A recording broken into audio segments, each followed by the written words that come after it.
Tire shops have been charging up to $295 for a gas that makes up 78% of what's already in your tires for free. That's the scam. But here's where it gets complicated, because for airplane tires and NASCAR, nitrogen isn't a gimmick at all. It's a life-saving regulation. So the real question is, does your car actually need what a Boeing 747 needs? Let's start there, because that number, 78%, matters more than anything else in this conversation. The air you breathe, the air at every gas station pump in America, is already 78% nitrogen. When a tire shop charges you to fill your tires with nitrogen, what they're actually doing is bumping that percentage from 78 up to somewhere between 93 and 99%. They're removing most of the oxygen and the trace moisture that comes with regular compressed air and replacing it with pure nitrogen through membrane separation technology. The question is whether that difference, going from 78% to 95 or higher, is worth your money. To answer that, you have to understand why nitrogen became a thing in the first place. And it didn't start at your local tire shop, it started on runways. Aircraft tires operate under conditions that would destroy a passenger car tire in seconds. We're talking pressures up to 200 pounds per square inch for commercial airliners, temperatures that spike dramatically during landing, and the ever-present risk of catastrophic failure. Before the late 1980s, some aircraft tires were filled with regular air, and at least 3 times, something terrible happened. Severely overheated tires released volatile gases that mixed with the oxygen inside, reached auto-ignition temperature, and exploded. Not blew out, exploded.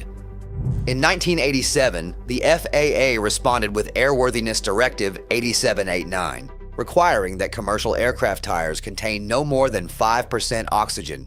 Nitrogen, being inert and non-reactive, eliminated the possibility of those oxygen-fueled explosions entirely through a process called inerting. For aviation, this wasn't a marketing gimmick. It was a life-saving regulation. Racing came next. Nitrogen had actually been used in racing tires since the 1960s, but Goodyear formalized the technology in Formula One at the 1992 Japanese Grand Prix, the first race to use an on-site Uniflate nitrogen production system. Pirelli continues using the same Uniflate system today in F1. The reason racing teams insist on nitrogen comes down to one word: consistency. A NASCAR tire runs at around 50 pounds per square inch and endures temperatures exceeding 200 degrees Fahrenheit. At those extremes, the moisture and oxygen in regular air cause pressure to fluctuate by as much as 10 psi during a race. 10 psi. That's the difference between winning and hitting a wall. Every 10-degree temperature change affects tire pressure by approximately 1 psi, which is why your dashboard TPMS light often triggers in cold weather. Nitrogen, being a dry gas with more predictable thermal expansion, keeps pressure stable regardless of temperature. In a sport where fractions of a second determine the podium, that stability is non-negotiable. So nitrogen is essential for aircraft. It's essential for racing. The question is whether your Honda Civic needs the same treatment.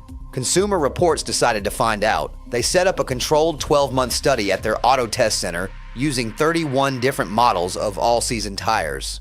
Half were filled with regular air, half with nitrogen, all starting at 30 pounds per square inch. After a full year, the air-filled tires had lost an average of 3.5 pounds per square inch. The nitrogen-filled tires had lost 2.2 pounds per square inch. That's a difference of 1.3 psi over 12 months. Nitrogen does reduce pressure loss. That's a verified fact. But the magnitude of that reduction is far smaller than most people expect. We're not talking about a tire that stays perfectly inflated for years versus one that goes flat. We're talking about a difference so small that a single monthly pressure check with a $5 gauge would more than compensate for it. Ryan Strelkowski, Consumer Reports Tire Program Manager, put it plainly. Most of the selling points for nitrogen really relate to maintaining proper tire pressure. And he's right. Every benefit attributed to nitrogen, better fuel economy, longer tire life, reduced oxidation, all of those things are actually benefits of proper inflation. Nitrogen just happens to maintain pressure slightly longer than air. Now let's talk money, because this is where things get interesting. Getting your existing tires filled with nitrogen typically costs between $7 and $30 per tire. Some dealerships charge far more. There are documented cases of dealers asking $295 for a nitrogen upgrade on a new car. Even at the low end, if you want to keep your tires within 1 PSI of ideal, you'll be topping off at least 4 times a year.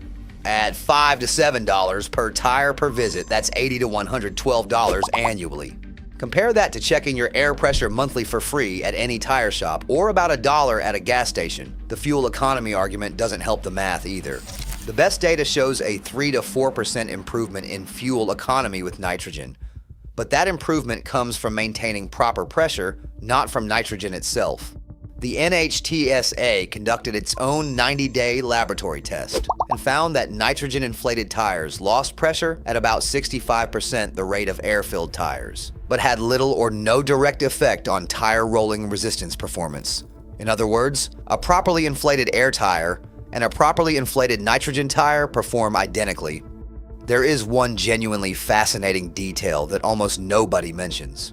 A study analyzing 76 in-service tires that had been filled with regular air found that after approximately 3 years, the oxygen content had naturally decreased from 21% to an average of 15%. Because oxygen molecules are smaller and permeate through the rubber faster, they gradually escape, leaving behind a higher concentration of nitrogen. Your air-filled tires are slowly purifying themselves into nitrogen tires. Not completely, but measurably. So who actually benefits from nitrogen? Commercial fleets, for one. A fleet study showed a 25% increase in tire lifespan with nitrogen, and when you're running hundreds of trucks covering millions of miles, those economics are enormous. The same goes for vehicles that sit for extended periods. If you own a trailer, a camper, a collector car, or a motorcycle that goes months between drives, nitrogen's slower pressure loss genuinely helps. You're not checking those tires weekly. You might not check them for months. In that scenario, nitrogen earns its keep. Just remember to check the DOT date code on your tire sidewall. Tires older than 10 years should be replaced regardless of tread depth, whether they're filled with nitrogen or air. There's also one scenario where nitrogen is an absolute no-brainer: when it's free. Costco fills all of its tires with nitrogen at no additional charge and has been installing self-serve nitrogen refill stations in parking lots across the country, free for members. If you're already buying tires at Costco, you're getting nitrogen whether you asked for it or not, and there's zero downside to that. But if someone is trying to charge you a premium for nitrogen on your daily driver, and you're someone who can check your tire pressure once a month, the honest answer from every major independent testing organization is the same. Consumer Reports says consumers would be better served and would save their money by just using air in their tires and checking them monthly. Edmunds says a much better use of your money would be to buy a good tire pressure gauge. Woody Rogers, vice president at Tire Rack, one of the largest tire retailers in the country, sums it up in 6 words: air works fine and is essentially free. Those little green valve caps that signal nitrogen inside your tires, they're not a badge of superior maintenance. They're a reminder that marketing can take a real technology with real applications in aviation and motorsport and stretch it into something it was never meant to be for the average driver. Check your tire pressure once a month. Buy a decent gauge. That's the upgrade that actually matters. And if dealerships will charge you $295 for a gas that's already free in the air around you, wait until you see what they're doing with tire prices themselves. I broke down exactly why dealerships charge up to 40% more for the exact same tires you can buy anywhere else. That video is up next.